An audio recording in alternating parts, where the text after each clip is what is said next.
Hello chess friends and welcome to another game analysis. We are in the round 5 of the Grand Chess Tour placed in Zagreb and the game between the Grandmaster Sergey Karjakin and the world champion Magnus Carlsen.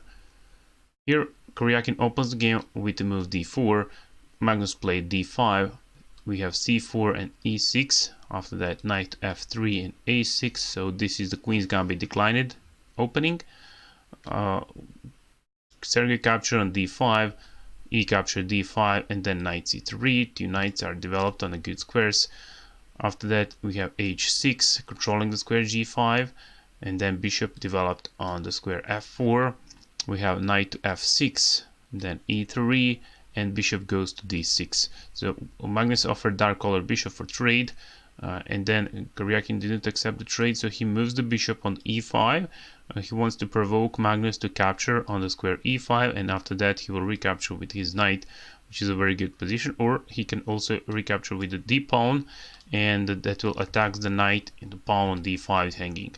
So after bishop e5 we have bishop to e6 and then queen goes to b3, threat to capture the pawn on b7 and Magnus defend that pawn with the rook. Very interesting move. He could also play b5, which is a very good line, but he's the world champion. He wants to try to find deeper ideas, so he moves the rook on a7 and then bishop to d3 was played. So bishop capture on e5, we have knight capture on e5 and then Magnus makes the castle. Karjakin also makes the castle. So knight from b d7, it is time to develop the last piece. And then Sergey moves the f4 to support the knight on the square e5, and then if Magnus capture the knight on the e5, he can recapture with f pawn. That will create a strong attack on the king side. So here Magnus plays c5, he attacks the pawn on d4, and right now Sergey cannot capture on c5 because Magnus will play d4, that will open the diagonal, attacks the queen, and also pawn will attack the knight, so Sergey will lose material. After that c5 move we have f5 and bishop is under attack, so Magnus plays c4 and then queen a3, we have c capture d3, f capture e6, f recapture on e6 and then knight capture on d3 square. So after all these trainings, material is equal and it is time to include the rook. So Magnus played move back with his rook on a8. After that queen goes to d6 and this queen can be very annoying here. She tried to capture the pawn on e6 and Magnus offered queens for trade. So queen b6, queen capture b6, knight capture on b6 and we have knight to c5, tried to capture these two pawns on b7 and e6. But Magnus cannot defend both of them, so he decided to defend pawn on b7 with the move rook f7. And then Sergey played move b3. He could also capture on the e6, but if he played that, then Magnus can go with the knight on the c4, and now he tried to capture b2 or e3 pawns.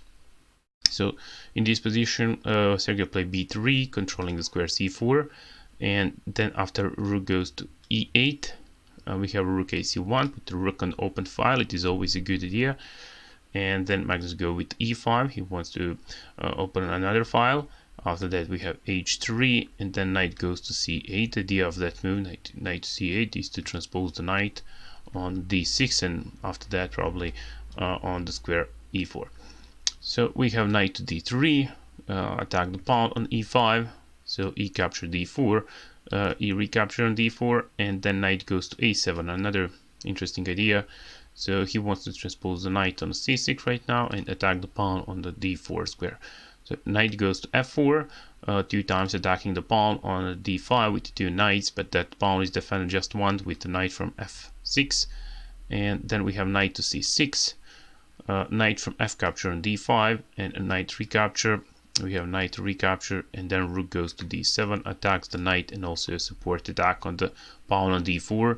We have rook to c5 defending the knight and knight capture d4. Material is equal right now, and here Sergey played rook to d1, attack Magnus knight, and when he moves the knight on e6 we have rook to c4 and then rook goes from e8 to d8, threat to capture the knight on the d5, and it looks that Magnus he will capture the knight on e5, but on d5 square, sorry, but Sergey cannot defend that knight, so he needs to do something, and he play rook to e1. He attacks the Magnus's knight on the square e6, and then rook capture d5. We have rook capture e6, and then rook from from d8 goes to d6. So for rooks for trade, rook capture d8, d6, and then rook recapture on d6.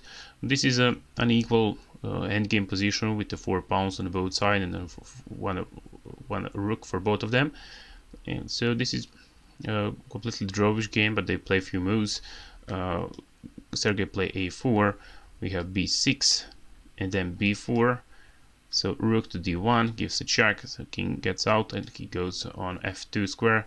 So we have rook to a1, attack the pawn on a4, and yep. So it looks that Sergey cannot defend that pawn on a4, so he attacks Magnus pawn on b6, and he played rook to c6. After that, if he capture on the square a4, then Sergey will also capture on the squares b6. That will also result with the draw game. But here here Magnus to move, and he played a rook to a2, gives a check to king, and king goes up on f3. Rook also goes up on a3. It is a check, so king goes down. And after they repeat this position 3 times, the draw was agreed. That was the game from the round 5 of the Grand Chess Tour placed in Zagreb between the Grandmaster Sergey Karjakin and Grandmaster and also World Champion Magnus Carlsen. I hope you enjoyed this video, and see you in the next game analysis. Bye bye.